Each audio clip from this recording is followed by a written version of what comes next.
Kia ora koutou. It's my pleasure to do this podcast with Lucy Sandford-Reed, who is the Chief Executive of ANZASW. It's great to have Lucy at the PSA House. So I'd like to start, Lucy, with the relationship between the PSA and ANZASW. We have a memorandum of understanding that was signed in 2017. We do indeed, and that was the result of a relationship that had grown up over time.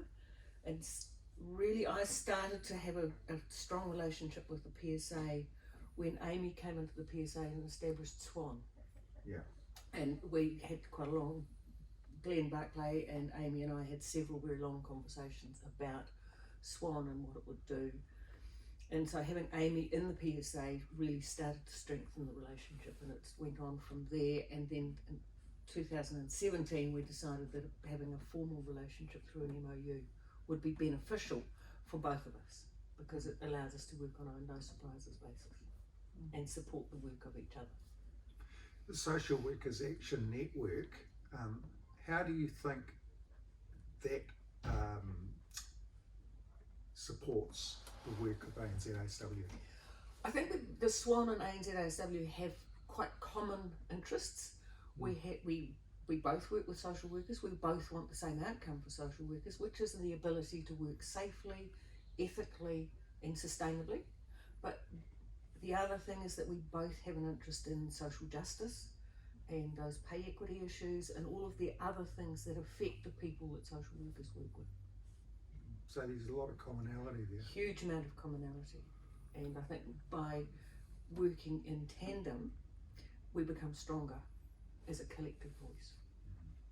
It seems to me there is quite a lot of crossover in all of these things, because of course we've got the Social Workers Registration Board as well. And you know, New Zealand's not a big country, and it seems that a lot of people wear many hats, and now we're looking at mandatory registration from February next year.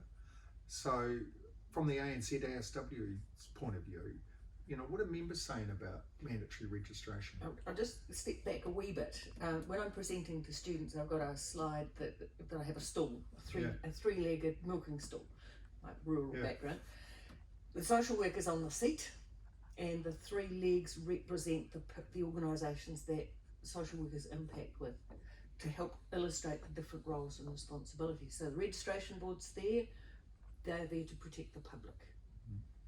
We're there to support social workers in their practice, in their ethical practice, and the PSA is there to support social workers in their place of employment and their employment issues.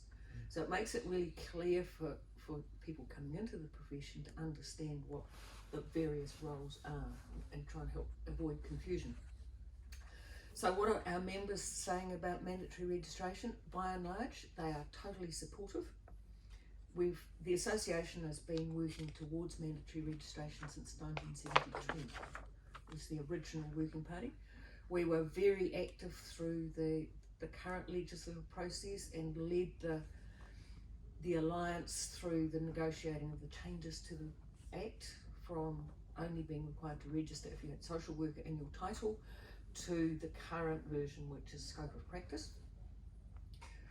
Where we're running into I guess tensions is particularly in the NGO sector that's funded by Oranga Tamariki, is the inequity and the inadequacy of their funding, and so being able to support people through the registration process is difficult.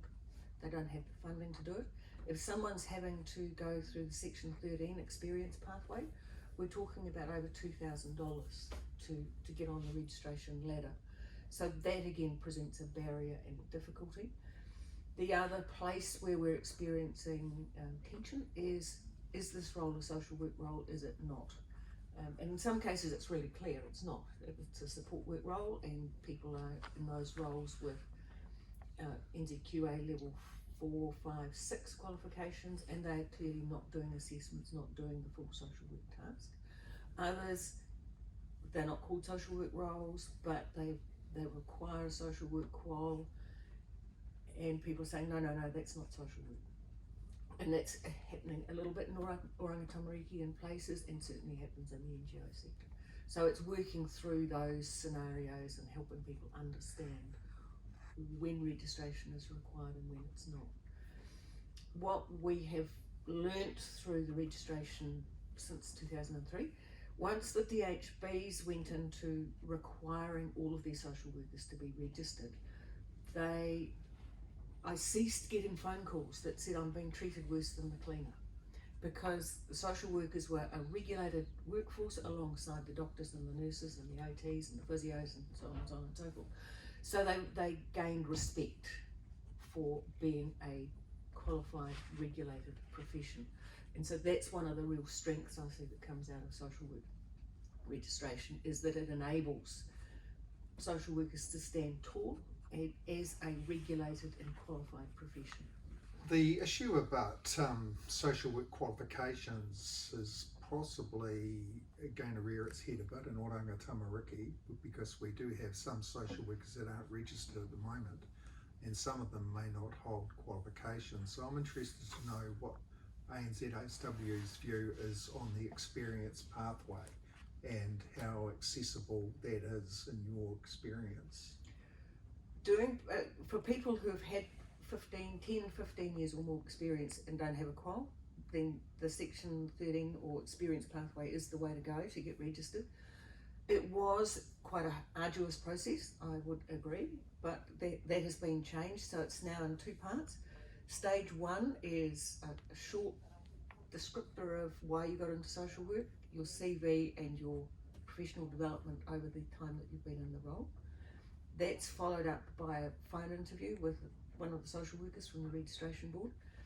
If it's deemed that you meet the criteria, you're then approved to go on and complete stage 2, which is where you describe how you acquired the skills and knowledge that would compensate for the lack of a degree.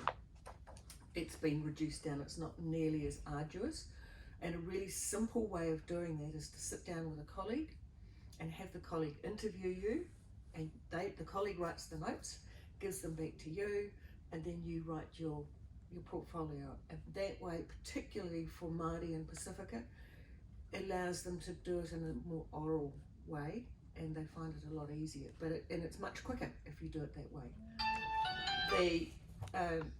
The barrier is money and finance to do it. As I say, it's over $2,000 to get through the whole process, because you've got to pay for assessment of part 1, registration, assessment of part 2, plus your practicing certificate and your disciplinary levy. So it all adds up, and that can be a significant barrier. And I think that there is a bit of urban myth out there that it is really, really, really difficult. I would say yes, it is challenging, but it is eminently doable. What people need to bear in mind is the timeline, and it's getting incredibly short. So if you are eligible for the Section 13, you need to get stage 1 completed and approved by the registration board by the 27th of Feb 2021, or before the 27th of Feb 2021.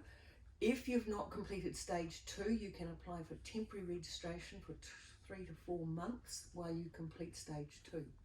So I'm saying to people now, if you really need to get stage 1 into the registration board by the 1st of November to have a chance to be well through the process. If you are practicing as a social worker and have not started the Section 13 process by the 27th of Feb, you will have to stop practicing, because you can only practice as a social worker if you are registered. So if you haven't started the process, you'll have to stop practicing as a social worker, go off and do the process, and then you can come back to practice once you're registered. So it is really important. If Section 13 is your pathway to registration, please get on with it and get it started, get part 1 done. Great. So, as I understand it, if you get through phase 1, part 1, you can then apply for temporary registration to enable you to have the time to get through part 2. If you get your part 1, say approved, get it in on the 1st of November, and it's approved by the end of November, your next step is to apply for full registration and for stage 2. So those 2 steps happen together. Then you work through stage 2, that then gets submitted, it's assessed and evaluated, then the outcome goes to the board for final approval, so the assessors make a recommendation to the board. The temporary registration is for people who have got part 1 done and approved but have not got started on phase 2. So that's an interim for the people that are not quite through the process. And if we've got people who are looking at the experience pathway, people in Oranga Tamariki, and are members of the association, are there people in the association that can assist them with that process? Our professional development coordinator will talk people through. I often end up talking people through, or sometimes we can find people locally who can sort of support them through the process, particularly if someone who's been through the process. So yes, if they're members, give us a call. Great, well that's excellent. One of the other things that registered social workers have to do, of course, is this professional development, and it is pleasing to note that the membership of the association within Oranga Tamariki has increased quite significantly in the last year or 2. Can you tell us a little bit about what are the professional development opportunities that the association can offer social workers in Oranga Tamariki? Probably the one that we would like to be saying Oranga Tamariki social workers could access, but they haven't been able to, is our webinars, which are free, but they are run on Zoom, and I'm not sure where Oranga Tamariki's up to with accessing Zoom, but they have not, when they were using Skype for Business, social workers in Oranga Tamariki did not have access to Zoom, so they could only either take leave and watch the webinars from their personal devices, or they watch them on their personal devices in their own time and independently of Oranga Tamariki. I'm assured that Zoom will be available, but I'm not sure whether that has happened yet or not. We do run symposia that focus around Core Competence 1, which is competence to work with Māori, and Core Competence 2, which is competence to work with different cultures and ethnicities. One will be in Auckland and one in Dunedin in 2021. We ran one in Wellington, one in Christchurch this year. We also provide opportunities for people to run journal clubs, which is a valid form of PD, and people can access all of our webinars back to 2011 on our website. They weren't Flash in 2011 because the technology wasn't Flash, but nonetheless they are there. There's a huge offering. We also, through the website, list PD nationally, locally and internationally, so if people are lucky enough to be able to travel and go overseas, perhaps not in COVID-19 world, there's all the conferences there. This year the IFSW and IAASW Global World Conference was done digitally, and over 18,000 people, social workers across the world, participated in that as a digital event. Normally only 2,000 people would attend physically. So one of the silver linings out of COVID-19 and global lockdown has been that there's an enormous amount of PD available online and digitally. And for some people that isn't the answer. Some people find learning that way really difficult, but you can get access to international experts. We had Sarah Banks from the University of Durham doing the Merv Hancock lecture on the day of our AGM, where she was talking about ethics and ethical social work practice and some of the dilemmas that sit around codes of ethics and codes of conduct and codes of practice, which were a fascinating presentation, which is available to members of our website. I would encourage people to have a look at it. I think that is important because, registered social workers have got the board's code of conduct, Oranga Tamariki's code of conduct, the ANZASW ethical code of conduct, and a lot of people would get a little bit flummoxed by all of these codes of conduct. Which one's most important? I would have to say, and it's supported by Sarah Banks, the ANZASW Code of Ethics is what social workers sign up to. While it is developed by ANZASW, we're required to have a code of ethics because we're a member of the IFSW, the International Federation of Social Workers.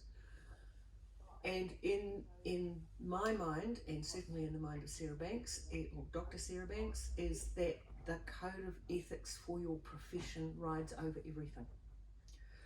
The next in the line, would, in my view, would be the code of conduct, which references the code of ethics and requires people to abide by the code of ethics and the code of conduct. The code of conduct is a set of minimum behaviours that a social worker is expected to carry out or perform. It is what a social worker's practice is assessed against if there are complaints about practice. The code of ethics is an aspirational statement about what social work should look like and could look like and will look like going forward into the future. Then there's the employer's code of practice or code of conduct, whatever they might call it, that cannot and should not ever be used to override the ethical obligations of a professional social worker. Well, there we have it. So our Oranga Tamariki code of conduct comes third. Comes third in my scheme of things.